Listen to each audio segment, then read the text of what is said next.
Second question, if Z1, Z2 are distinct complex numbers such that mod Z1 is equal to mod Z2 is equal to 1 and Z1 plus Z2 is equal to 1, then the triangle in the complex plane with Z1, Z2 and minus 1 as vertices, option A must be equilateral, option B must be right angled, option C must be isosceles but not necessarily equilateral, option D must be obtuse angled. இந்த question பாத்தீங்கன்னா June 2013ல CSIR எக்ஸாம்ல கேட்டிருக்காங்க. இந்த கொஸ்டினோட answer நீங்க எத்தனை guess பண்ணியிருக்கலாம்.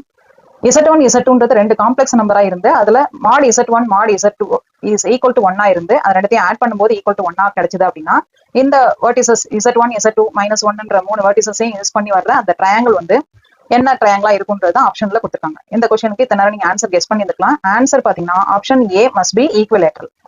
இந்த answer எப்படி வந்ததுன்றதை இப்ப பார்க்கலாம். இப்ப Z1 Z2ன்றது நமக்கு என்னன்னு கொடுத்துருக்காங்க, டிஸ்டிங்க்ட் காம்ப்ளெக்ஸ் நம்பர்ஸ் கொடுத்துருக்காங்க. அதனால நான் எப்படி எடுத்துக்கிறேன் அப்படின்னா Z1க்கு 1 minus √3/2 and Z2க்கு 1 plus √3i divided by 2 ரெண்டு டிஸ்டிங்க்ட் காம்ப்ளெக்ஸ் நம்பர்ஸ். சோ இதோட மாட் வேல்யூ நம்ம செக் பண்ணோம். மாட் Z என்னன்னு வரணும்னு சொல்லிட்டாங்க, மாட் Z1 மாட் Z2 ரெண்டு ஆன்சர் வந்து 1 வரணும்னு சொல்லிட்டாங்க.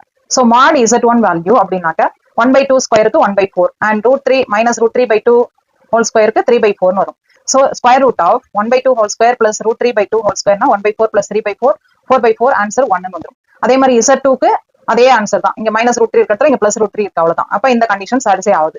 சோ இந்த Z1 Z2 நம்மளுக்கு ஓகே. அதே மாதிரி ரெண்டுத்தையும் ஆட் பண்ணாக்க நம்மளுக்கு ஆன்சர் என்ன வரணும், 1 வரணும்ன்றது இங்க க்ளூவா கொடுத்துருக்காங்க. அதுவும் நம்மளுக்கு கரெக்டா வருது. நம்ம எடுத்துட்ட Z1 Z2ல. சோ இந்த கண்டிஷன் இருக்கிற மாதிரி Z1 Z2 நான் எடுத்துட்டேன். இப்போ தேர்டா ஒரு வெர்டிஸ் கொடுத்துருக்காங்களே அது என்னதுன்னு நம்மளுக்கு -1. ஃபர்ஸ்ட் ரெண்டு Z1 Z2 இதை மூணுத்தையும் வச்சு நான் ஏபிசின்ற ஒரு ட்ரையாங்கிள் நான் ஃபார்ம் பண்றேன். இந்த ட்ரையாங்கிள் பாத்தீங்கன்னா இந்த ட்ரையாங்கிள் இருக்குல்லையே நான் இங்க மார்க் பண்ணிருப்பேன். சோ இந்த ட்ரையாங்கிள்ல நம்மளுக்கு ஏபிசில ஏன்றது Z1 வெர்டெக்ஸ் இருக்கிற மாதிரி, Z2 வந்து B ல இருக்கிற மாதிரி அண்ட் C ல வந்து -1 வெர்டெக்ஸ் இருக்கிற மாதிரி. Z1ல பாத்தீங்கன்னா அது கோஆர்டினேட் ஃபார்ம்ல எழுதும்போது 1/2 ரியல் பார்ட்டை வந்து எக்ஸ் கோஆர்டினேட்டாவும் இமேஜினரி பார்ட்டை வந்து Y கோஆர்டினேட்டாவும் எழுதுனீங்க அப்படின்னா Z1க்கு 1/2 minus √3/2ன்ற ஆன்சர் வரும். அதே மாதிரி பிக்கு பாத்தீங்கன்னா 1/2 plus √3/2 அண்ட் -1க்கு பாத்தீங்கன்னா -1ன்றது ரியல் பார்ட் தான். அதனால இமேஜினரி பார்ட் 0ன்றதுனால -1,0. இப்ப நம்மளுக்கு இந்த இதெல்லாம் செக் பண்ணும் ஈக்குவலேட்டரல் அப்படின்னாக்க மூணு இதோட ஆன்சரும் ஏபி மூணு சைடோட ஆன்சரும் சேமா வரணும். ஏபி ஏசி பிசி மூணுமே நம்மளுக்கு சேமா வரணும், ஈக்குவல் டு √3 வரும். எப்படின்னு பாத்தீங்கன்னா ஏபிக்கு நான் போட்டு காமிச்சிருக்கேன் பாருங்க. ஏபினா distance between A and B. அப்ப ரியல் பார்ட் ரெண்டுத்தையும் மைனஸ் பண்ணி whole square and imaginary part ரெண்டுத்தையும் மைனஸ் பண்ணி ஹோல் ஸ்கொயர். ஏன்றதுல Z1 இருக்கு அண்ட் பின்றதுல Z2 இருக்கு, ஞாபகம் வச்சுங்க. அதுல இருக்க ரியல் பார்ட் இமேஜினரி பார்ட் போடும்போது ஆன்சர் வந்து நமக்கு என்ன கிடைக்கும், √3.